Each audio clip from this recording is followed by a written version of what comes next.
Hello everyone and thanks for joining. This locomotive is another one that I got from Ellis Clark Trains when I visited Model Rail Scotland this year. It's a Bachmann locomotive, so I'm going to have to be careful on what I say here, and it's American as well. Very unusual for this channel, but I do have a couple of American locomotives in my collection and I'll show you those in a minute. But I think the first thing we should do with this one is give it a bit of a clean, because this is absolutely caked in dust, and for that I'm going to use the usual makeup brush that I use to just give it a bit of a brush over and get rid of that dust. So I'll be back in a moment. Okay, we're back, but that took a hell of a lot of cleaning and it's still not that good.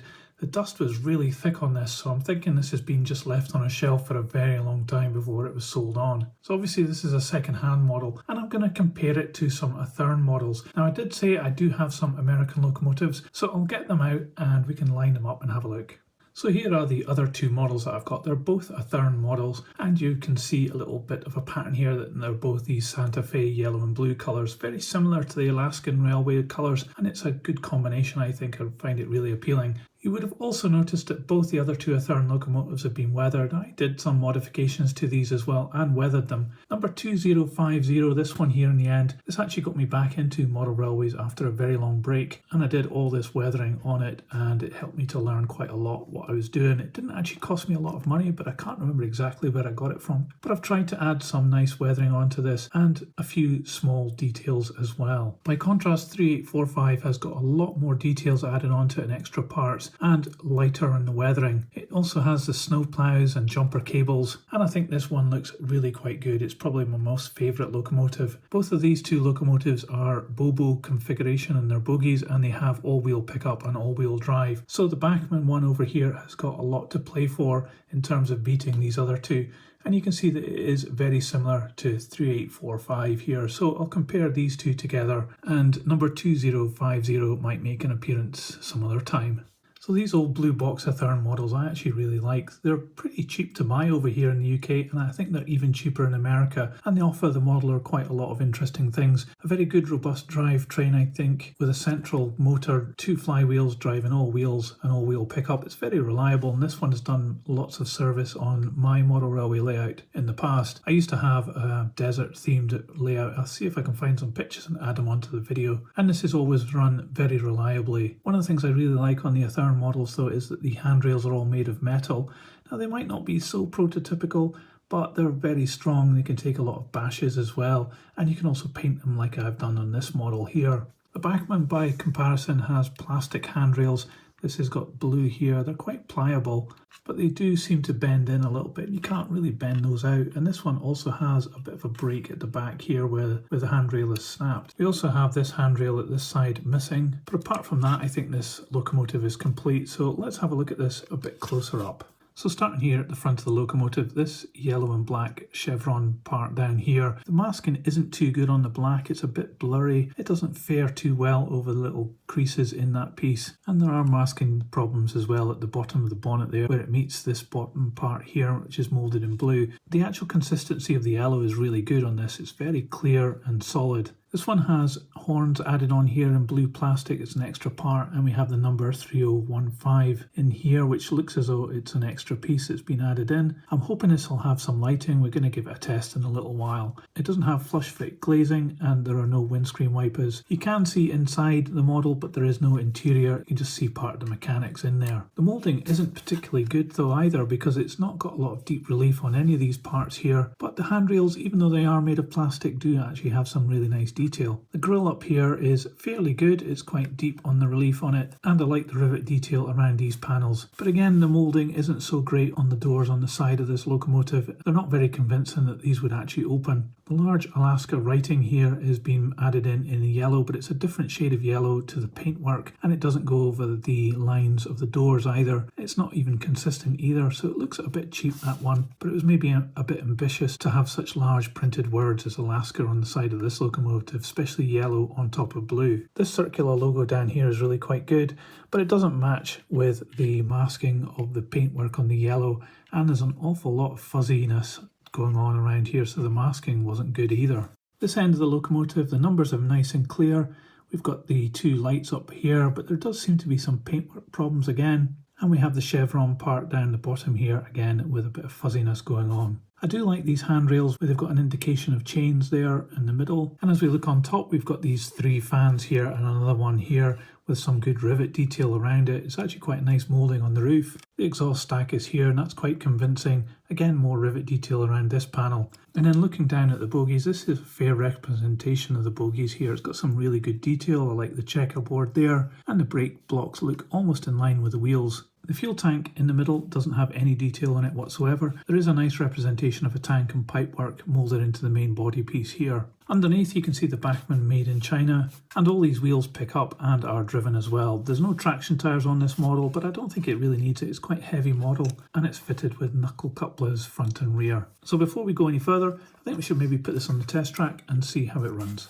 So here we are on a piece of test track. It's just some old Hornby track, and as usual I'm using my H&M 12 volt controller to power this.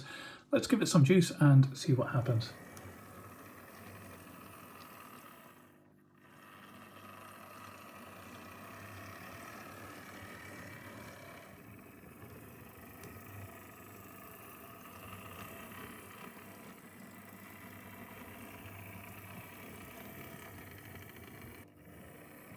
Well, it's an absolutely fantastic runner. It's very smooth, no problems at all, and it's actually really quiet as well. It's not directional lighting, but when the lights did come on at the front here, there was a lot of bleed into the cab, but it did light up these lights at the front, and it was much better at number 2 end. These lights here really work very well. So they certainly haven't scrimped on the mechanics of this model, but let's get this body shell up off the chassis and we'll have a look at the internals. So here is the model apart, and now we can see that we have a very substantial metal chassis here. It's actually in 2 parts that are screwed together at each end, and they have this small circuit board on the top, and you can see that we have light bulbs on each end here. This might actually benefit from having this one at the front masked off a little bit so it just shines through the lights at the top instead of the cab. You can see the motor here with the 2 drive shafts coming out to the gearboxes, but it doesn't look as though we have flywheels on this one. But it's certainly very shielded and it gives a lot of weight to this locomotive as well. We'll put it on the scales in a moment. And just before I put the body on, here is the chassis for the Athearn model. It's actually a bit heavier than the Bachmann one because the fuel tank here is actually made of metal, and it's quite a large chunky piece of the chassis down here and adds a bit of extra weight. Plus of course you have the flywheels. Also the drive shafts on the Athearn are a bit thicker as well. Now I'm not sure if that's going to make much of an issue over time. It might do, the Bachmann one might wear out, but I suppose where the Bachmann one does actually benefit is that it's much more substantial and it has this circuit board on top, so it gives you the opportunity to do some different kind of electrics perhaps, whereas the Athearn one looks a bit more cruder. This one doesn't have any lighting. It could easily be added in I suppose, but you'd have to do a bit more work making some brackets to hold those lights if you wanted to do that. Let me get the body back on the Bachmann one. So this model weighs 412 grams. In comparison, the Athearn one weighs 440. So this Bachmann Alaskan 3015 locomotive I think is a bit of a mixed bag. The mechanicals of this locomotive are really good. It runs without problems on the test track and it's very smooth and quiet. But what really lets this model down is the body shell. The masking on this is absolutely terrible. The paintwork really lets it down and the lettering is really quite poor as well. I suppose one of the plus sides of this range of Bachmann locomotives is that the bodies are interchangeable and you could easily get another body and put it on. Perhaps a different colour scheme might be better than this one, but this is absolutely terrible in terms of the finish on this model. The moulding as well isn't really that good and it just feels a little bit cheap, and it really lets down that chassis. If you were looking for an American locomotive chassis, then this is a great one to get, but the body is really quite bad. And let me once again compare it to the Athearn one.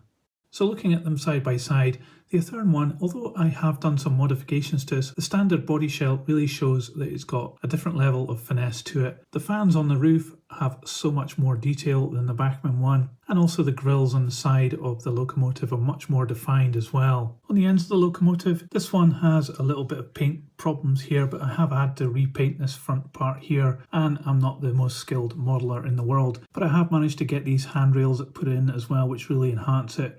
And I think the lights actually work a lot better than the Bachmann version, which looks a bit plainer. And finally the handrails as well. I do actually like the Athearn metal ones because they take a bash and can survive. And let's face it, a lot of these locomotives have quite a hard life on most model railways.